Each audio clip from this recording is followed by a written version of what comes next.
Welcome to Meeple, uniting players around the world. A 30-minute exploration of PJ and Gareth's board game experiences from across both sides of the Atlantic. Each episode they share their thoughts and opinions on the world of board games, including their favourite themes, games, hot topics, and much, much more. Hey guys, and welcome to episode 67. That's right. We are still here, and today is Don't Get Deserted. We're going to talk about a new game coming to Kickstarter called Isla. As always, I am PJ. And I'm Gareth.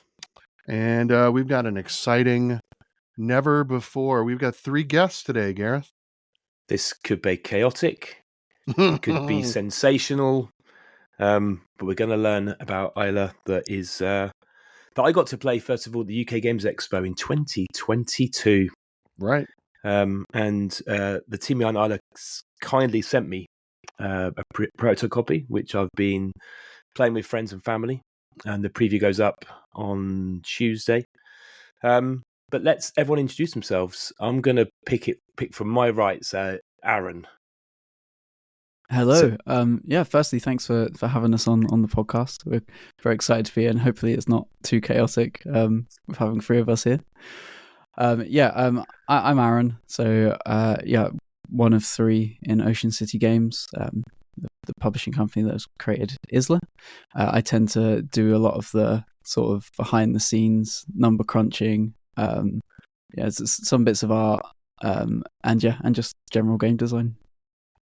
Okay, thanks, Aaron. So Oleta? Aaron's the number cruncher. I like that. Yeah. Does that mean you're the data dude? The data dude, yeah. I like that. Fine. That's one of the nicer monikers, I think. That's okay. I'm a data dude too. We can talk later. Excellent. Okay. Cool. Hi, I'm Oleta. So I tend to do most of the critiquing when it comes to the games that we make. So I haven't had the initial ideas yet, but I come in and go, oh, try this, take that out. And also I'm the one behind our socials, so our marketing and things like that.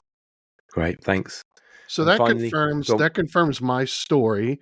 Oleta is the boss of this team. Yes. Most definitely. Most definitely. End the podcast right there. And everyone's just nodding. Even I'm nodding. And Alex, the final third. The final third. Hi. I'm Alex. So I do all the graphic design, all the pretty pictures, and then I come up with all the wacky ideas that break all the games. Oh, very important role. Very important role. Yeah.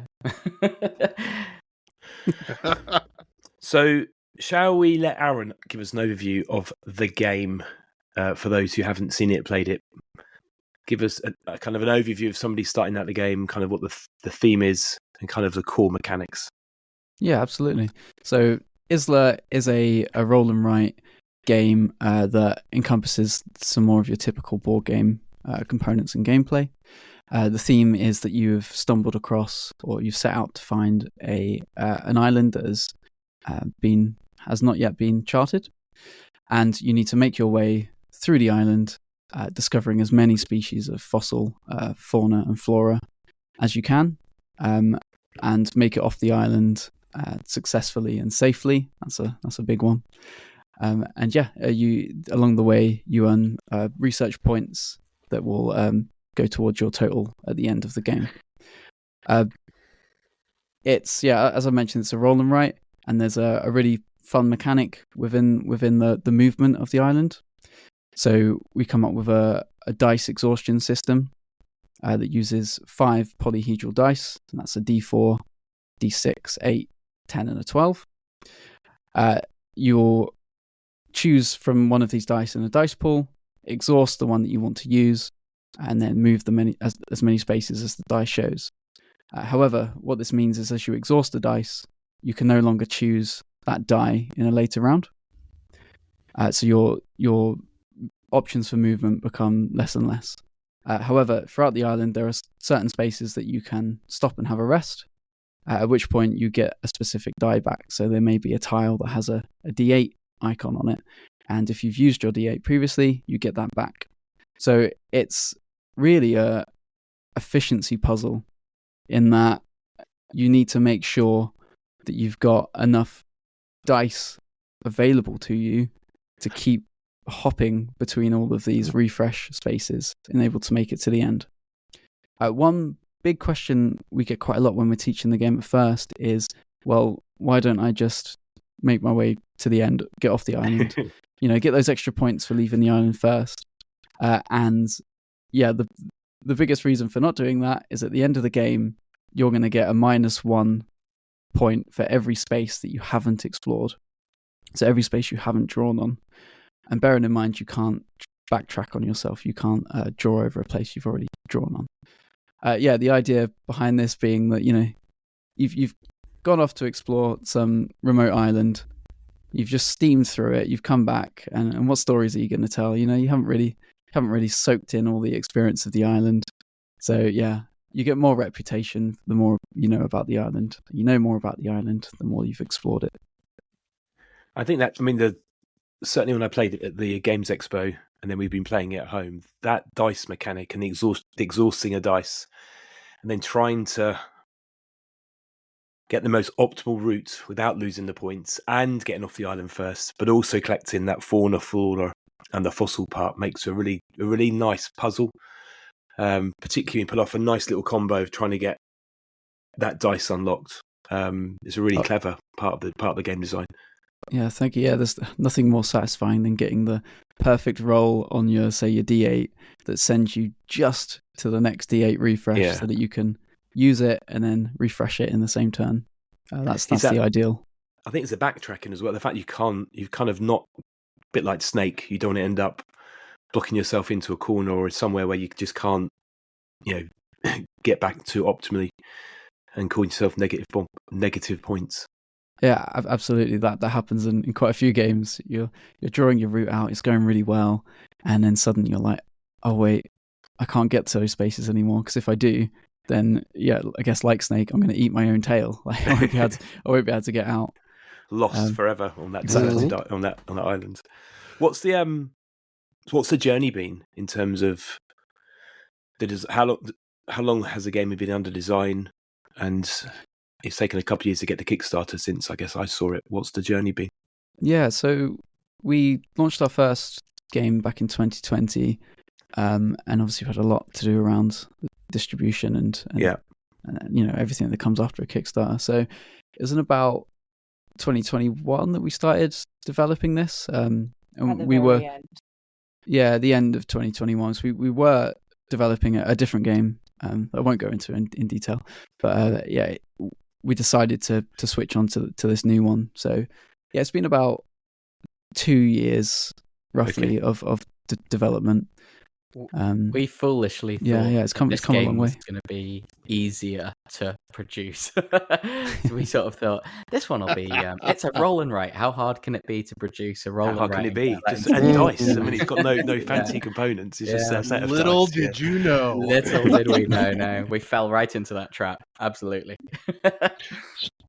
What happened? What was to the other game or no? Yeah, no. This game is that. It just took time to fine tune, or we just want the more. I think it, we. Sorry, Aaron. No, go on, Alex. Go on. I was going to say, I think just the more we fine tuned it and the more we worked on it, I think the more perfect we wanted everything to be about it, and the more experiential we wanted it to be. Like, so what started off as a roll and write with a pencil, a pad of paper, and some dice. Kind of, we suddenly were like, well, this could be much more immersive if we have proper tokens and meeple. This could be more immersive if we think about how we have other things that interact with the player. Something Aaron, I'm not sure if you mentioned actually, but we have this kind of threat deck, which kind of acts on the whole rolling a 1, and that kind of negatively hinders your progress. And suddenly we found ourselves going, well, this is no longer just a roll and write. This is a proper strategy that sort of bridges between exploring strategy and roll and write altogether. So suddenly we found ourselves, this simple little roll and write had become this big journey. And also, about a year ago, we went, we don't want this to just be a 2 to 4 player game. We want to include a solo version as well. So that then we wanted to make sure we could get enough play testing and make a really good solo version. So it's not the same game as the competitive 2 to 4. It introduces a mythical keeper who's trying to protect the island. So we've dedicated time to playtesting the solo game specifically, as well as the main competitive game. So that's lengthened the process a little bit. That makes sense now. Yeah, I've forgotten the extra that was added on after the UK Games Expo. I do like the threats, that threat mechanic that Alex mentioned, or where if you roll the ones, the start player has to pick up that many cards and deal with it. But sometimes it's good stuff. I've got some in front of me where you might find the sightseer, but a lot of the time it's booby traps. I mean, there's some hallucinations going on. End up being poisoned. It's not always a happy trip through that island. Oh no. Yeah, there's no. It's hard. It's an island that you have no idea what's going to happen. New species. That threat deck it's taken some balancing, I think, and I think anytime you're introducing luck into a board game, you've got to be very careful. People enjoy luck in very different ways.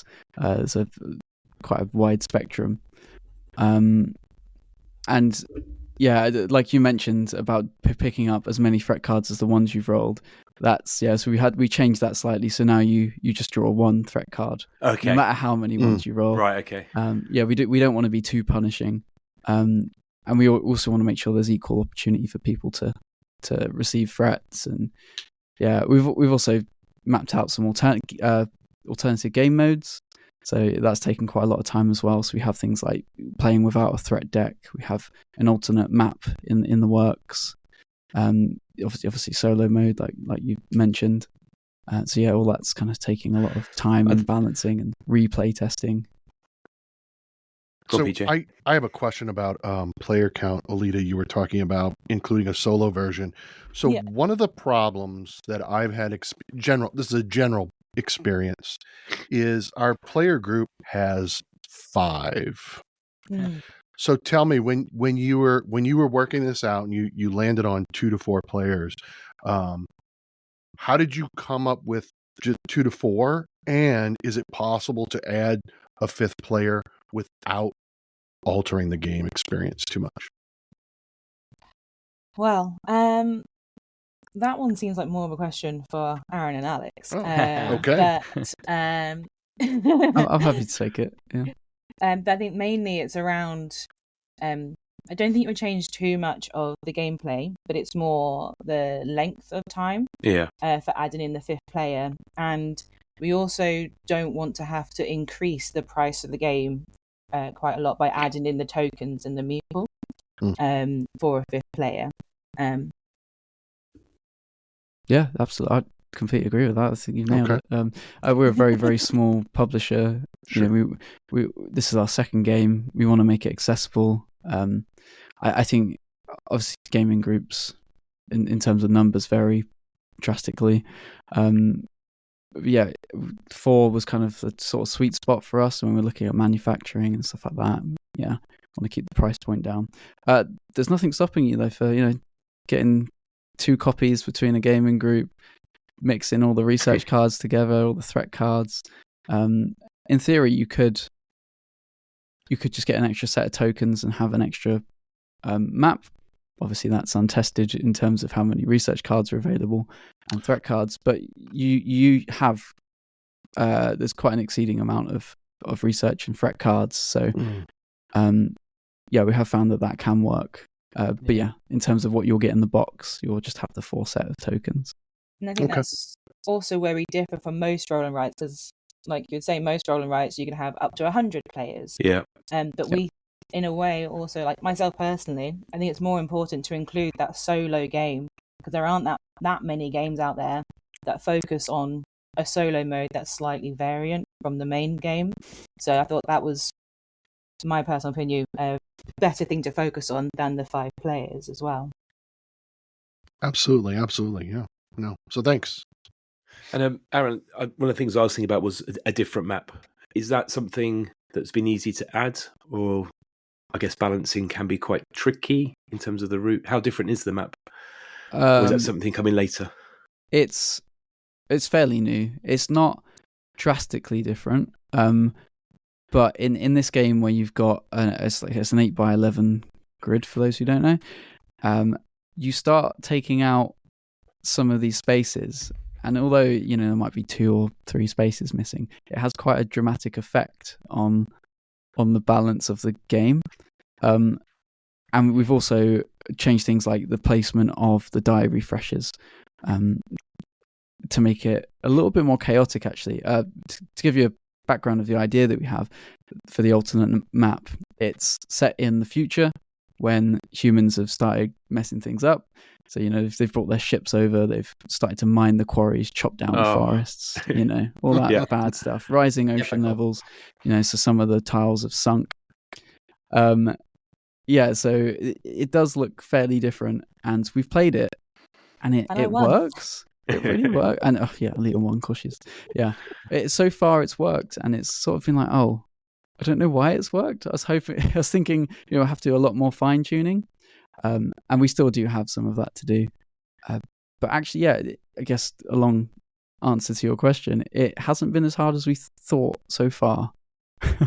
It's good because I think was one of the things about maybe replayability, that after a while, even the randomization, you might start to work out a bit of an optimal route. So having another choice of map sounds like a great idea. I love the theme of the future. Well, the current day, I guess.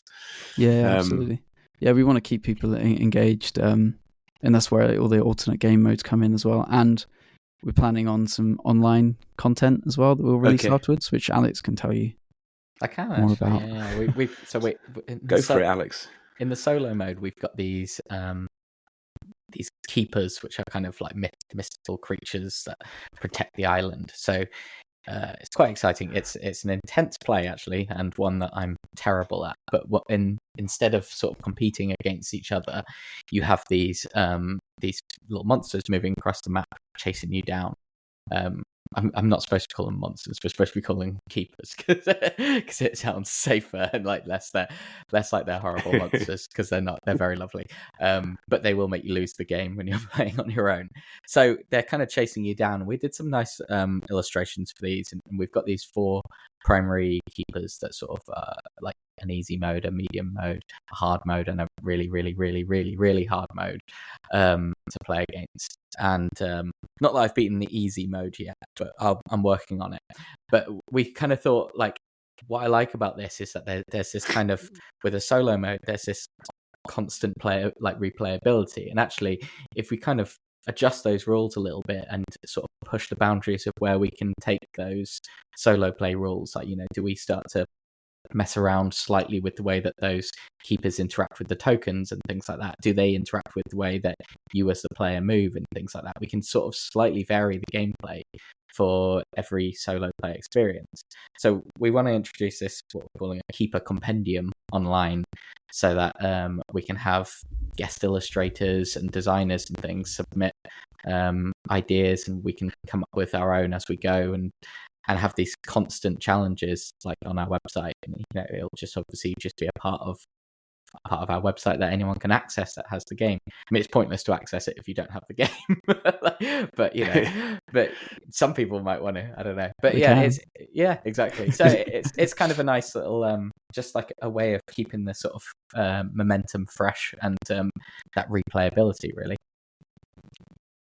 Is that something that will go live through the Kickstarter? You encourage people to submit those ideas, or is that something that happens? Yeah, I think so. Post game. Yeah, I think so. I mean, we're working on having a few things ready, like for the launch. But yeah, I mean, I can absolutely foresee us doing that as part of our Kickstarter campaign. Really, it's like encouraging a little bit of contribution there, a little bit of interaction.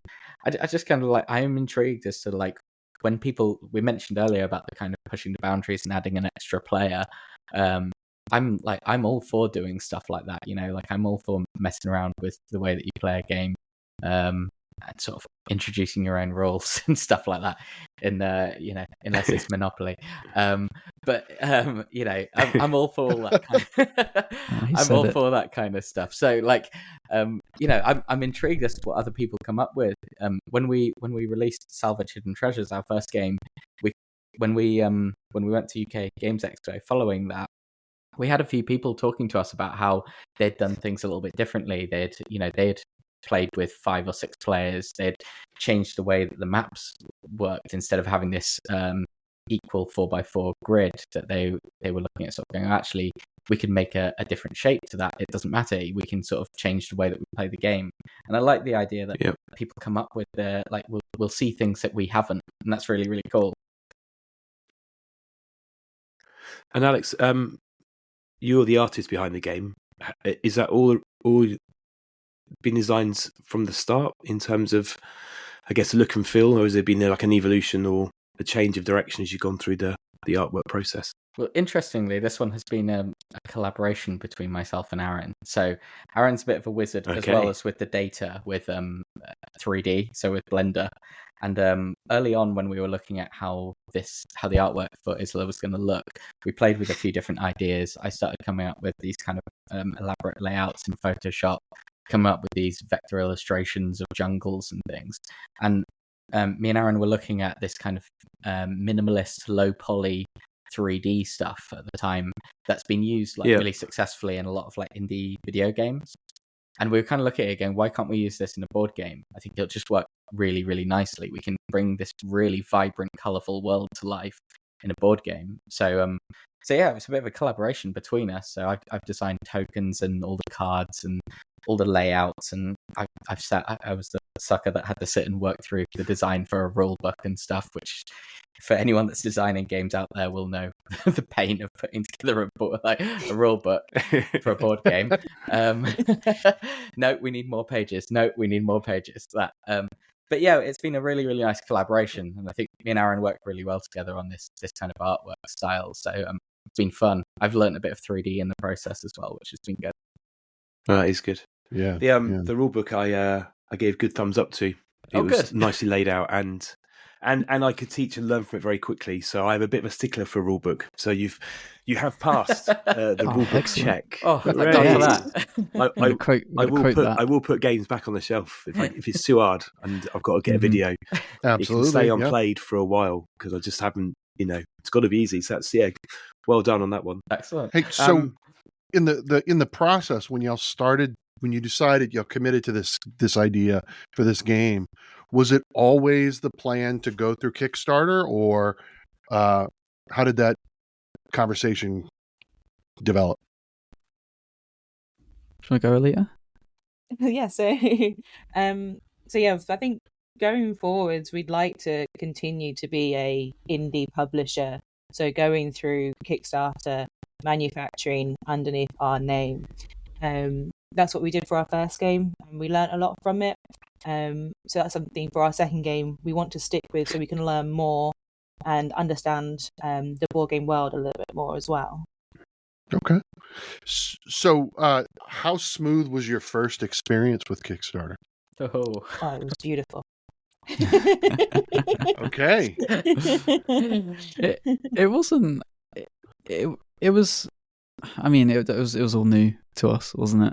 Right. And I mean, we got everything done, and we stuck to our deadlines. We got the game shipped as we expected it in time, but it was a lot of COVID work. Year. It was COVID say year. 20. I was just looking now on Board Game Geek. It's 2020, so that must have been a challenge in its own right. We did something very clever. we saved, I guess, some time, but mostly money. We wanted it to be as cheap as we could get it for our backers. So we thought, right, it's a low run. We're gonna do a lot of this stuff ourselves. So I won't bore you with all the things that we said we'll do on our own. But one of them was the inserts. So we had this card insert in the game, stop all the components flying about, and we went, we don't need to pay for tooling and cutting for these. Well, it's a quite a short run. Alex, should we just do it on a weekend? Oh my goodness, cutting out hundreds of these card inserts took us days, and our hands were cramping up by the end of it. And it got to the point where a day before we had to ship all these, we still had about 100 to do because I think I'd been ill, and we were just there, had 50 sheets between us, cutting them out. It was awful. It nearly killed I just Aaron. remembered. That nearly killed Aaron. A broken man. Yeah. That was, yeah. So if I just anyone owns a remembered then. copy of Salvage Hidden Treasures and looks at that lovely, lovely insert, which is very nice, you can sort of know that, well, not literal, but nearly, because we did it with X-Acto knives and rulers and stuff. But like, yeah, that nearly killed us. So if you've got one of those, that was hand done by the creators of the game. Handcrafted. I remember looking at this. This was the expo as well, I think. Now I'm looking at the artwork. It looked like a good game. The design and the artwork layout was really nice. Thank you. And just behind a rule book is a good insert. So, yeah. Exactly. I think it was last week's episode. We were talking about inserts, weren't we? Yeah, we were. Talking about We talked Darwin's Journey. Oh yeah. The deluxe edition comes with a really nice insert, and PJ was complaining that the retail version comes with nothing. It's just how vastly different the experience is in terms of setup and put away when you've got a decent insert.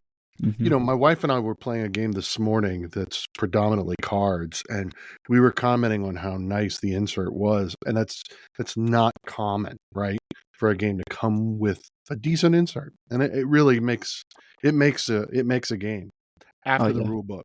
If Gareth can teach it to me, then he's going to keep it playing on the table. And if it's insert, if it doesn't go all over the place, I'll always ask for it. So the worst thing is when the game comes and the insert's so bad, you throw the insert away. Oh yeah. It's just money and environmental waste. Sometimes they are shockers.